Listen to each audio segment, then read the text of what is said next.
एक गांव में एक संत रहते थे।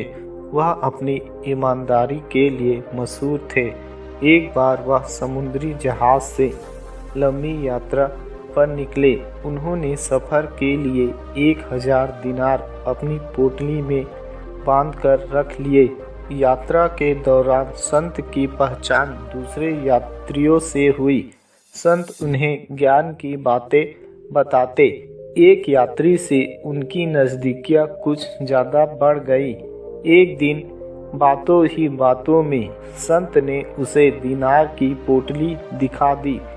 उस यात्री को लालच आ गया। उसने उसकी पोटली हथियाने की योजना बनाई। एक सुबह उसने ज़ोर ज़ोर से चिल्लाना शुरू कर दिया, मेरा 1000 दिनार चोरी हो गया, मेरा 1000 दिनार चोरी हो गया। वह रोने लगा। जहाज के कर्मचारियों ने कहा, तुम घबराते क्यों हो? जिसने चोरी की होगी वह यहीं होगा। हम एक एक की तलाशी लेते हैं, वह पकड़ा जाएगा। यात्रियों की तलाशी शुरू हुई। जब संत की बारी आई तो जहाज के कर्मचारियों और यात्रियों ने उनसे कहा, हे गुरुदेव, आपकी क्या तलाशी ली जाए? आप पर तो शक करना ही गुनाह है।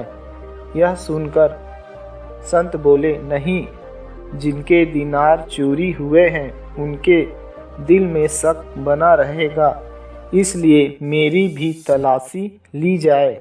संत की भी तलाशी ली गई। उनके पास से कुछ नहीं मिला।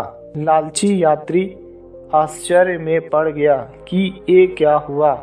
2 दिनों बाद उस लालची यात्री ने उदास मन से संत से पूछा, हे गुरुदेव, आपके पास तो 1000 दिनार थे, वह कहाँ गए? संत ने मुस्कुराकर कहा, उन्हें मैंने समुंदर में फेंक दिया। तुम जानना चाहते हो क्यों?